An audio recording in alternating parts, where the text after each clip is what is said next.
Здравейте! Вие сте с вечерния метеорологичен бюлетин на Националния институт по метеорология и хидрология днес 22 октомври. Днес над Западна България и южните райони от страната облачността беше предимно значителна, на отделни места тук преваля и слаб дъжд, количествата бяха несъществени под 1 литър на квадратен метър, доста слънчеви часове имаше на Дунавската равнина и източна България. Към 15 часа температурите в Западна България бяха между 14 и 18 градуса, докато в североизточна България и в предбалкана достигаха 20-22 градуса. Тук, както вече казах, имаше и доста слънчеви часове. През следващото денонощие облачността над страната ще бъде разкъсана, предимно значителна над Западна и над Южна България, на отделни места ще превали слаб дъжд. През нощта на Дунавската равнина ще намалява облачността до предимно ясно, а през деня до предимно слънчево време. Ще духа слаб в източна България и северно от планините умерен вятър от юг и югозапад и с него затоплянето ще продължи.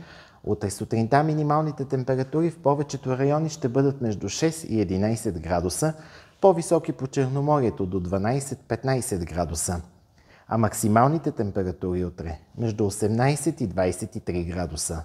В района на София минимална температура около 7, максимална около 20 градуса. През нощта срещу петък от запад облачността бързо ще се увеличава и вплътнява и ще започнат и валежи от дъжд.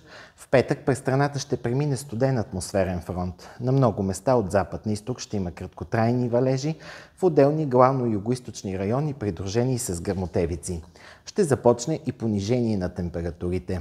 В събота облачността за кратко ще намалее и над много райони ще установи слънчево време, но по-късно вечерта в северозападна България ще започнат нови валежи от дъжд.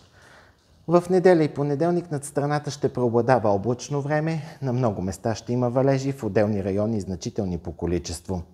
През следващите 2 дни от седмицата тенденцията е на понижение на температурите, облачността ще се задържи предимно значителна и все още на места ще има и превалявания от дъжд.